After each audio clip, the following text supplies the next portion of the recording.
Disney didn't tell you that in the original Sleeping Beauty, Prince Charming was actually a married king who found an unconscious girl in the woods. And what happened next is so disturbing, it was scrubbed from history for centuries. Everyone knows Disney's version. A princess pricks her finger, falls asleep, and true love's kiss saves the day. Beautiful, romantic, and family-friendly. But the real story from 1634? It involves assault, adultery, cannibalism, and murder. This is Sun, Moon, and Talia by Giambattista Basile, and I'm about to ruin your childhood. Just a heads up, the original story we're about to explore deals with some very mature and disturbing themes. I'll be approaching it from a historical perspective, but viewer discretion is advised. Let's start with what you think you know. Disney's 1959 masterpiece gave us Princess Aurora, who was cursed by Maleficent to die on her 16th birthday by pricking her finger on a spinning wheel. The good fairy softened the curse. Instead of death, she'll just sleep until awakened by true love's kiss. We all remember the iconic climax. Prince Philip battles Maleficent as a dragon and saves Aurora with a kiss. They dance, they sing, happy ending, wholesome, romantic. It is perfect for kids. Now, let me tell you what Disney was desperately trying to hide. In 1634, Italian author Giambattista Basile published Sun, Moon, and Talia. No fairy godmothers, no dragon battles, no consent. Here's what actually happens. A great lord has a daughter named Talia. When she is born, her father invites astrologers and wise men to read her fate. They study the stars and deliver a grave warning. The child is destined for great beauty and misfortune, and one day she will be endangered by a splinter of flax. Alarmed, her father takes no chances. He immediately bans all flax, hemp, and spinning tools from the entire kingdom. But fate has a way of slipping through cracks. Years pass. Talia grows into a curious, beautiful young woman. One day, while wandering through the corridors of her father's grand estate, she stumbles upon an old woman sitting in a forgotten tower room, spinning flax on a spindle. Talia has never seen anything like it. Fascinated, Talia begs to try. The moment Talia touches it, a sliver of flax pierces her fingertip. Not deeply, but just enough.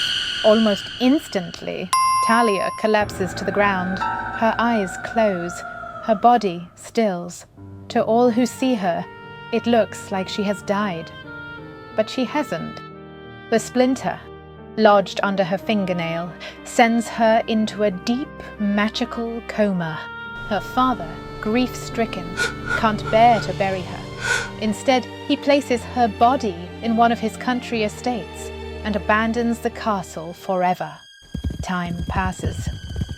A king is hunting nearby. As he follows a deer into the abandoned castle, he discovers Talia's perfectly preserved body. Quote from the original text. He called to her, but she remained insensible. He beheld her charms and felt his blood course hotly through his veins. The king, who is married, by the way, the 17th century text politely calls what he does next gathering the fruits of love. We would call it something else entirely. Then he just leaves, goes back to his kingdom, and occasionally thinks about that beautiful sleeping girl. 9 months later, Talia, still unconscious, gives birth to twins, a boy and a girl. The infants, searching for milk, crawl toward her. One of them starts sucking on her finger. By chance, he draws out the flax splinter lodged beneath her skin. And just like that, Talia wakes up. Imagine that. You wake up in an abandoned castle with 2 babies and no idea how they got there. The original describes her as amazed to find 2 priceless gems by her side. She names them Sun and Moon and begins raising these mysterious children in the abandoned castle. One day, the king decides to visit again. He finds Talia awake, with 2 children who look suspiciously like him. Does he apologize? Feel remorse? Of course not. He tells Talia what he did to her. And somehow, in the logic of 1634, she falls in love with her attacker. They spend a few days together. He promises to return for her and goes back to his wife. But here's where it gets really dark. The king starts talking in his sleep, murmuring Talia, Sun, and Moon. His wife gets suspicious and bribes his secretary to reveal the truth. The queen, in a rage, sends a messenger to Talia with forged orders from the king. Send my children to the palace. I want to see them. Trusting, Talia sends her babies. The queen orders the palace cook to kill Sun and Moon and serve them to the king for dinner. But the cook can't do it. He hides the children with his wife and serves goat meat instead. The king eats his dinner, enjoying every bite, while the queen keeps making comments like, "Eat up, you're eating what's yours." Still not satisfied, the queen sends for Talia, pretending the king wants to make her his official queen. When Talia arrives, the queen reveals everything and orders her burned alive in the courtyard. Talia begs to take off her clothes first. And because her clothes are decorated with gold and pearls, the greedy queen agrees. As Talia slowly removes each garment, she screams louder and louder, buying time. The king hears the screams, rushes in, and discovers his wife about to murder Talia.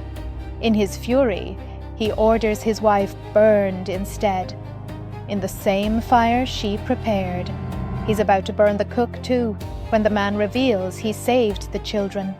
The king rewards the cook, marries Talia, and they live happily ever after with Sun and Moon. The original ends with this moral: those whom fortune favors find good luck even in their sleep. Here's what Disney doesn't want you to understand. Fairy tales weren't entertainment. They were warnings. In 1634, these stories taught harsh lessons. Don't trust strangers. Powerful men are dangerous. Women had no rights. Justice was brutal. Basile wasn't writing for children. He was reflecting a world where women were property, and consent didn't exist. Disney sanitized these stories, but maybe we lost something important.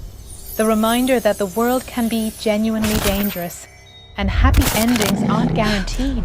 What's truly disturbing is that some people read this original and think it's romantic. Talia falls in love with her attacker. She's rewarded with marriage to a king. This isn't love. It's Stockholm Syndrome written as a happy ending. But here's the scariest part. Variations of this story exist in almost every culture. The helpless woman, the powerful man, the lack of consent disguised as romance. Maybe it's good Disney changed it. Or maybe we need to know these dark origins to understand why these narratives still affect us today. Want to hear something even more disturbing? The original Little Mermaid doesn't get the prince. Instead, she watches him marry someone else. Her sisters try to save her by giving her a magic knife to kill him. And when she can't do it, she dissolves into sea foam. Yeah, Disney changed that one too. If that shocked you, I'm revealing every dark origin behind Disney's fairy tales. The real Cinderella, where the stepsisters slice off parts of their feet. Snow White, where the evil queen is forced to dance in red-hot iron shoes until she dies. Subscribe if you dare, but fair warning, once you know these originals, you'll never watch Disney the same way again. Which Disney movie do you want me to ruin next?